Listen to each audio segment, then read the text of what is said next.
या अभंगात संत तुकाराम महाराज सांगतात की आपल्या हिताच्या ठिकाणी जी जागा आहे त्याच्या मायबापाला ते धन्यता देतात। इथे जन्मलेल्या प्रत्येक माणसाच्या डोक्यावर 3 प्रकारचं कर्ज असतं। त्यातील पहिलं कर्ज असतं आईवडिलांचं। त्या आईवडिलांचं कर्ज आईवडिलांची सेवा करून फेडायचं असतं, त्यांना वृद्धाश्रमाचा रस्ता दाखवून हवे। त्यातील दुसरं कर्ज असतं गुरुजनांचं। अरे त्या गुरुजनांनी आम्हाला जीवनाचा मार्ग दाखविला, असे या गुरुजनांचं दुसरं कर्ज असतंय। आणि असे या गुरुजनांचं दुसरं कर्ज गुरुदक्षिणा देऊन फेडायचं असते। आणि तिसरं कर्ज असतं समाजाचं।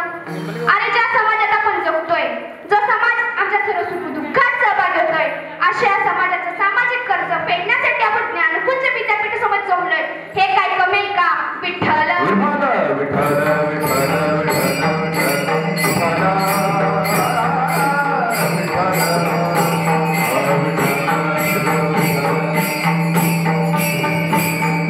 समाजामध्ये प्रत्येकाला वाटतं की शिवाजी निर्माण झाला पाहिजे, पण शेजारच्या घरात, आपल्या घरात नाही। शिवाजी निर्माण नाही झाला तरी चालेल, पण कर्तृत्वदार आणि समाज सुधारक पिढी निर्माण करणारी व्यवस्था निर्माण झाली पाहिजे, व्यवस्था निर्माण झाली पाहिजे। समाजात खूप विस्तव आहे, पण त्यांना फुलवण्यासाठी फुंक घालणारा फुंकारा देखील पाहिजे। कारण विस्तवाला पेटण्यासाठी फुंकण्याची गरज असते आणि ते फुंकण्यासाठी लाकूड सुद्धा तसंच असावं लागतं बरं का? नाहीतर बेशरमीचं लाकूड घातलं, चुलीला बी करायचं आणि फुंकणारीचे डोळे खराब, चुलीला बी पेटू देत नाही, फुंकणारीला बी सुचू देत नाही।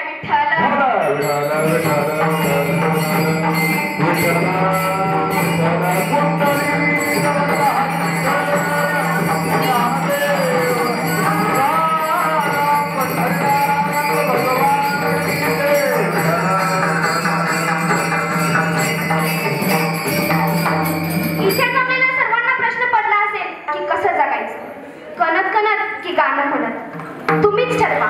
डोळे भरून तुमची आठवण कुणीतरी काढतच असतं ना, होऊन 2 तास तुम्हाला कुणीतरी वाढतच असतं ना।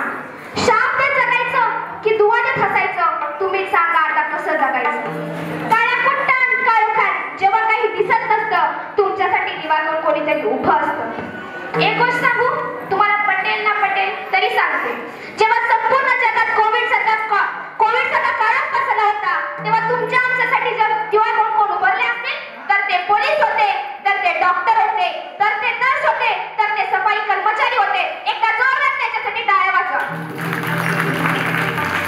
कारण त्यांनी त्यांच्या स्वतःच्या जीवाची पर्वा न करता तुमच्या आमच्या जीवाची पर्वा केली।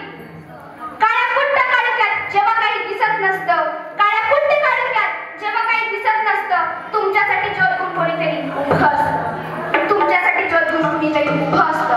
काळोखात उडायचं की उजेडीत उडायचं? आता तुम्हीच सांगा आता कसं जगायचं? पायात काटा रुजून बसतात हे अगदी खरं आहे, आणि फुले फुलतात हे काही खरं नसतं। फुलांसारखं फुलायचं की काट्यांसारखं सगायचं? तुम्हीच सांगा आता कसं जगायचं? पेला अर्धा सरलेला आहे असं देखील म्हणता येतं, आणि पेला अर्धा भरलेला आहे असं देखील म्हणता येतं। पेला सरलेला आहे म्हणायचं की भरलेला आहे म्हणायचं? तुम्हीच सांगा आता कसं जगायचं? कणत कणत जगायचं की गाणं म्हणत जगायचं? गेले की काय सगळे? आता म्हणा की नाही तर विठ्ठल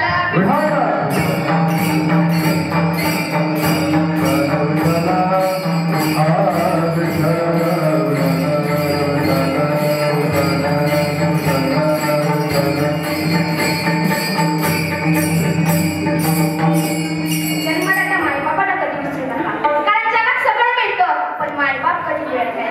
ज्याला हात नाही त्याला विचारा हाताची किंमत काय असते, ज्याला पाय नाही त्याला विचारा पायाची किंमत काय असते, आणि ज्यांना आई बाप नाहीत ना त्यांना विचारा आई बापाची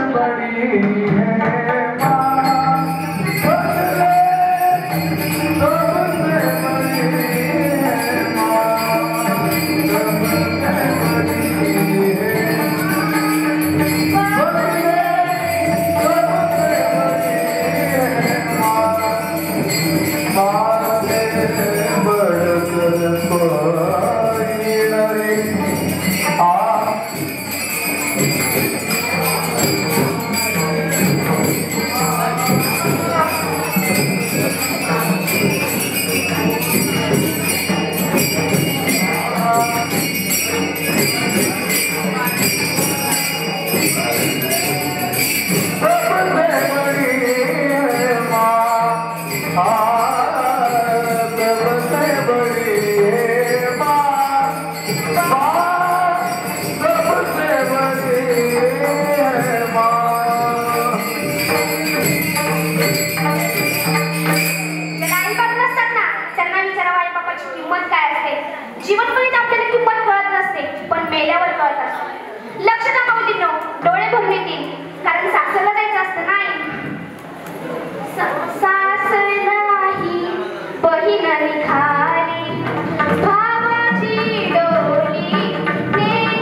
आठवण येते. एक गोष्ट सांगते, 80 वर्षाची आई जिवंत असू द्या आणि तिची 60 वर्षाची मुलगी 80 वर्षाच्या आईला भेटायला जाऊ द्या, ती 80 वर्षाची आई 60 वर्षाच्या मुलीची पिशवीत कधीच रिकामी जाऊ देत नाही आणि तिच्या पिशवीत कधी सुद्धा बदल होत नाही आणि ती मेल्यावर मात्र तिच्या पिशवीत लगेच बदल होतो. स्वामी विवेकानंद सांगतात, जगात सगळे गुन्हे माफ करण्याचे एकमेव न्यायालय म्हणजे आई असते, ती फक्त आईच असते. आले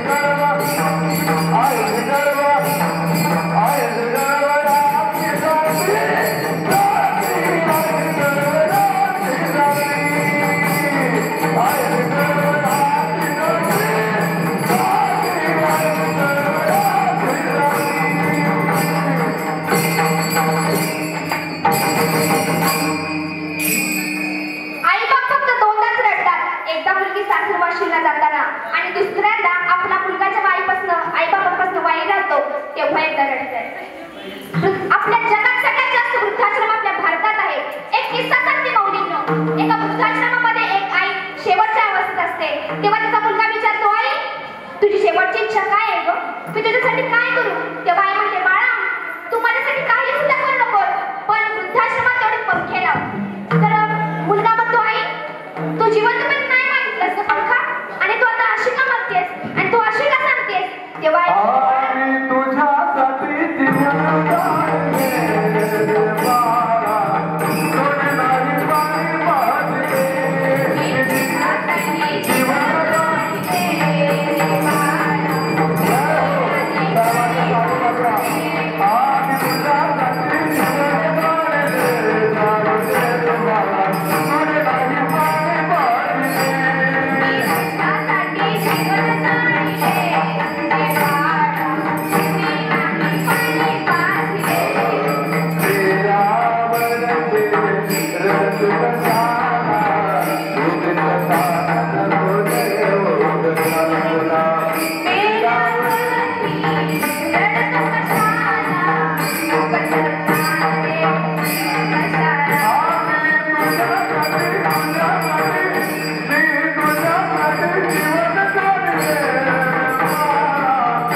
ती माणसं एकत्र यायला तयारच नाहीये.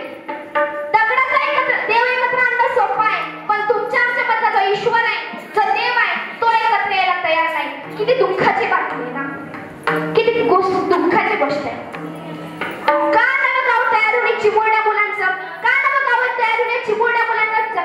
लेकीचं करावं हे का कळत नाहीये लोकांना, का कळत नाहीये? जाता जाता एवढंच सांगते की मुलांवर संस्कार चांगले करा